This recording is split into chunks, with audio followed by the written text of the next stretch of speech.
Vamos lá. Tenta imaginar um mundo onde o Brasil e a África eram um único continente. Um lugar onde as libélulas, elas tinham o tamanho de águias. Bem, esse lugar existiu. Bem-vindos à Era Paleozoica, uma história de quase 300 milhões de anos de puro caos, criação e, no fim, uma catástrofe que mudou tudo. Para a gente entender uma era tão gigantesca, o melhor jeito é pensar nela como uma grande revisão para a prova. É isso, uma prova surpresa de história.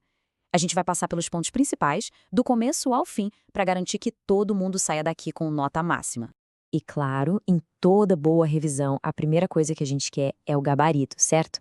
Então, antes de mergulhar nos detalhes de cada lição, vamos dar uma olhada rápida na linha do tempo completa. Pensa nisso como o nosso mapa, a nossa cola para essa jornada épica. Tá aqui o nosso gabarito. A Era Paleozoica se divide em 6 capítulos, 6 períodos. Começa no Cambriano, que foi a grande explosão de vida nos mares. Depois vem o Ordoviciano, que, digamos, diversificou o cardápio. Aí o Siluriano, quando as primeiras plantas e bichos deram uma de corajosos e começaram a ir para a terra firme. O Devoniano é a idade dos peixes. O Carbonífero é a fase das florestas gigantes e dos insetos assustadores. E tudo acaba no Permiano, com a formação da Pangeia e a maior extinção em massa que a Terra já viu. Guarda esse mapa mental, porque agora a gente vai visitar os momentos mais importantes. Ok, nossa primeira lição. Ela começa onde toda a vida complexa realmente começou, lá no fundo do oceano. Foi aqui, no período Cambriano, que a evolução parece ter dito: chega de rascunhas, agora é para valer. Porque, olha, antes do Paleozoico, a vida era, para ser sincero, bem esquisita e simples. Pensa nos organismos de corpo mole, quase como uns tapetes vivos. Umas coisas bizarras, tipo a fauna de Diácara que a gente vê aqui. Eram as primeiras experiências da natureza, sabe? Mas nada se comparava com o que estava prestes a acontecer. E então, a vida ficou complicada. E quando eu digo complicada, eu quero dizer que ficou complicada muito rápido. Rápido em tempo geológico, claro. Mas, de repente, do nada, os oceanos se encheram de novas criaturas com esqueletos, conchas, olhos, pernas. Foi tipo a maior festa de inovação que este planeta já testemunhou. E essa citação resume tudo perfeitamente. Não foi uma mudança aos pouquinhos, não. Foi uma verdadeira explosão de vida, onde praticamente todos os grandes grupos de animais que a gente conhece hoje apareceram pela primeira vez no registro fóssil. E se essa explosão foi um show, a grande estrela, o popstar, com certeza foi o trilobita. Pensa neles como os reis do Paleozoico. Eram artrópodes com uma armadura super sofisticada que simplesmente dominaram os mares por quase toda a era. Para ter uma ideia do sucesso, no auge, eles eram mais da metade de toda a vida animal do planeta, um design que deu muito, mas muito certo. Beleza, a vida já tinha dominado os oceanos. Qual era o próximo passo? O maior de todos.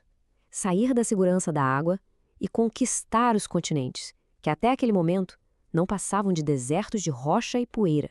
Pode até parecer piada, mas essa foi a pergunta que a evolução teve que responder lá no período devoniano. Foi um desafio, assim, monumental. E exigiu umas inovações simplesmente inacreditáveis. Porque o ponto é o seguinte: sair da água não é só dar um passeio na praia. Dentro da água, o seu corpo flutua, tem oxigênio dissolvido. Em terra, você precisa lutar contra a gravidade, ou seja, precisa de um esqueleto forte. Precisa de um jeito novo de respirar o ar. Uma pele que não te deixe secar. E o mais difícil de tudo, como se reproduzir longe da água.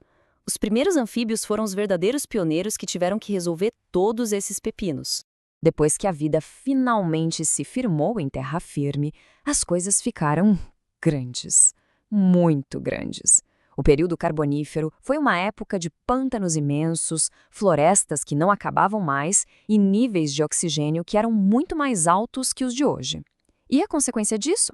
Insetos e outros bichos de um tamanho que hoje seria de filme de terror.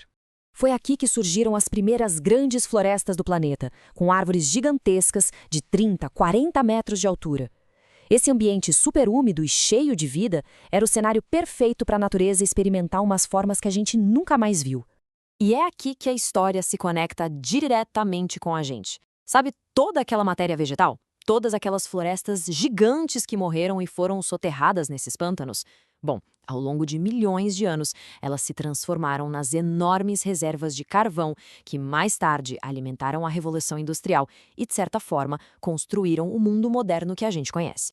Mas toda era tem um fim, E o fim do Paleozoico não foi nada sutil. Foi, na verdade, a prova final mais difícil que a vida na Terra já enfrentou. Um evento de extinção em massa que quase zerou o jogo da evolução.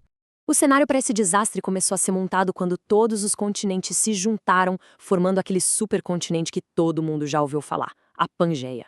Essa mudança gigantesca alterou completamente o clima do planeta, as correntes oceânicas, bagunçou a vida em todo lugar. O resultado disso, estima-se que 96% de todas as espécies marinhas desapareceram, foram extintas. É o mais perto que a vida na Terra já chegou de um reset completo. É por isso que esse evento é conhecido como a Grande Mortandade. E essa é a pergunta que assombra os cientistas há décadas. O que, no mundo, poderia causar uma catástrofe desse tamanho? A resposta, pelo que parece, não foi uma coisa só, mas sim uma tempestade perfeita de desastres ambientais. O principal culpado, segundo o consenso científico, foi uma série de erupções vulcânicas gigantescas na Sibéria. Elas liberaram tanto dióxido de carbono na atmosfera que causaram um aquecimento global descontrolado. Isso, por sua vez, deixou os oceanos tóxicos, sem oxigênio e ácidos, o que levou a um colapso em cadeia de quase todos os ecossistemas do planeta. Mas de todo fim, surge um novo começo. Essa extinção devastadora deixou o planeta praticamente vazio, cheio de espaços, de nichos ecológicos abertos. E quem se aproveitou dessa oportunidade? Os répteis. Foram eles que evoluíram para dominar o mundo na era seguinte, a Mesozoica. Foi o fim do Paleozoico, mas foi o início da era dos dinossauros. E isso nos deixa com um pensamento final para levar para casa. A história do Paleozoico é uma lição sobre a resiliência incrível da vida, mas também sobre o quão frágil ela pode ser. Ela nos mostra como mudanças ambientais drásticas podem reescrever o futuro do planeta num piscar de olhos geológico. Uma reflexão bem poderosa que vem do nosso passado mais profundo.